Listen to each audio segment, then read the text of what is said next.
looking at. You're looking at him. Smile. This is John Ramsey out of Motto Hyundai in Milwaukee, Wisconsin. This is John after 5 hours learning the steps to the sale. John, are you ready? Yep. What do you do first? First is your meet and greet. You're going to tell the customer what your name is. You're going to find out theirs. You're going to introduce the dealership. Ask them if they've been here before so you're not stealing somebody's customer. And most importantly, you're going to thank them for coming in. What do you do next? Next, your fact-finding. Why is that important? It's important because this is where you're building your relationship with your customer, and that's what this is all about, relationships. Are you showing them a car or building a relationship? Which is more important at this point? At this point, you're building a relationship. That's what it's all about. Okay, what happens after that? After that, you're going to try to land them on a car. Okay, let's say you land them on a car. Then what do you do? If you land them on a car, you're going to bring them up to the showroom, make them comfortable, get their driver's license and information that the dealership needs, get that all photocopied. And then you're going to bring the car up. Why do you bring the car up? Well, first of all, so they don't have to walk down, but also you park it right next to their car. Why do you do that? So that they can see the difference between the two cars and can compare. Okay, now that you've parked the cars side by side and customers in the showroom, what do you do next? Now that the cars are parked next to each other, you're going to get out, leave the driver's side door open. You're going to open the trunk and the hood. And then you're going to come back inside and get the customer. And you're going to bring them out to the car. And you're going to walk them around briefly, tell them a few features, and you're going to go for a test drive. All right. So you've done a basic presentation. Where do you go on your test drive, John? There's a predetermined route that the dealership will give you. It'll be all right turns. And after that's done, you're going to have them come back and park right next to their car again. Why is it all right turns? So that you're not turning into traffic. It's a liability. Fair enough. Now you bring them back to the showroom. Where do they park the car coming back into the dealership? They're going to park it right next to their car again so that they can see the comparison. Okay, great. Now what do you do? After that, you're going to bring them back into the showroom. And this is where you're going to start doing your trial closes and asking your buying questions.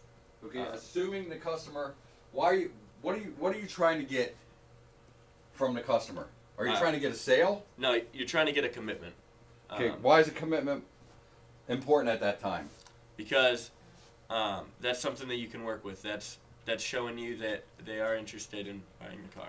Okay, now you got that. Now what do you do?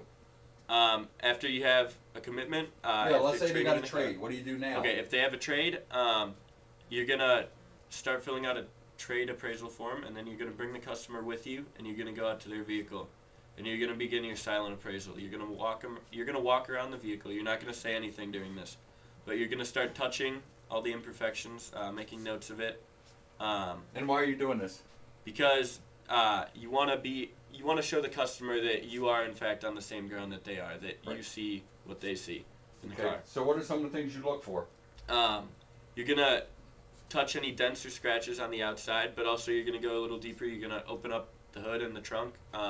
You're going to look onto the engine and check for any burnt oil stains. You're going to make sure all the bolts match, things like that. In the trunk, you're going to look to see if there's any evidence of engine problems, things like bottles of fluid, anything like that. That could indicate that there's something wrong and they have to fix it on the fly. Okay, then what happens after you finish that process? After that, you're going to start the car, and you're going to immediately check the dash to see if any of your check engine lights, oil lights, any of those lights could be on, indicating something wrong with the car.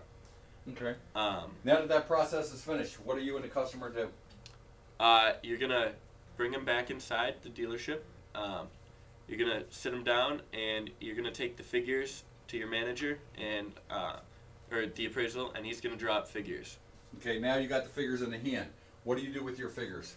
You're going to take them back to the customer, and you're going to present the figures. Is it a presentation or is it a negotiation at that point? It's a presentation at this point. Why is it a presentation? Because there haven't been any objections to that, so the customer can presumably buy at that point. Okay, you're establishing the pricing. Right. Okay, now, if the customer, after you ask the customer to buy it, those figures, and he says no, what do you do? You're going to ask him what's wrong, your fact finding at this point, and you're going to take that information and you're going to take it back to your manager, and he's going to redraw up some new figures. Now he gives you new figures. Now what do? You take them back to the customer, and the negotiation process begins. Okay, is it a presentation or is it a negotiation? At this point, it is a negotiation. Okay. Now, if you can't close the deal, is the manager going to help you? Absolutely. Okay, so let's assume for a second the deal is closed. Okay. What happens at this point? At this point, the customer is going to go to the finance department, and you're going to bring the car into the delivery area. You're going to make sure that it's prepped and ready, and if it needs a car wash, you're going to get it washed. You're going to inspect the interior, make sure that there aren't things like cleaning rags. The car meets your approval and it's fine. Right. Then what happens? After this, you're going to bring the customer back to the desk, and you're going to go over the books with them, the manual. And what are some of the things you're going to show them in the manuals? You're going to show them the warranty and the service pages, and you're going to staple your business card and the business card of the service manager to those pages. Okay, then after the books, what do you do next? After the books, you're going to take them down to their vehicle, and you're going to go over every feature with them. You're going to help them out with things like setting the clock. You're going to show them how to do that, set their radio stations that they like. Any new technology like a phone, you're going to sync that, go over the nav. Now let's assume that's all done. That's all done. Where do you take the customer? You're going to take the customer on a tour through the service department. And what are you going to do there? There you're going to schedule their first service appointment. Okay, now that that's done, what do you do? Now that that's done, you're going to tell them about the CSI survey. What is the CSI survey? The CSI survey, it's like the salesman's report card. If you get a bad CSI, what happens? You lose your job. Fair enough. Okay, now what happens after that?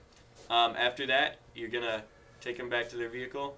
They're going to take off, and then you begin your follow-up stage. Fair enough. Mr. Ramsey, thank you very much. Mr. Ramsey, let me ask you, what did you do before you came to work here this week? I was a high school student. How long have you been out of high school? About 15 days. Your first job? Yep. Fair enough. Are you comfortable? Oh, yeah. No doubt about it. I thank you very much. You have a good day. Thank you.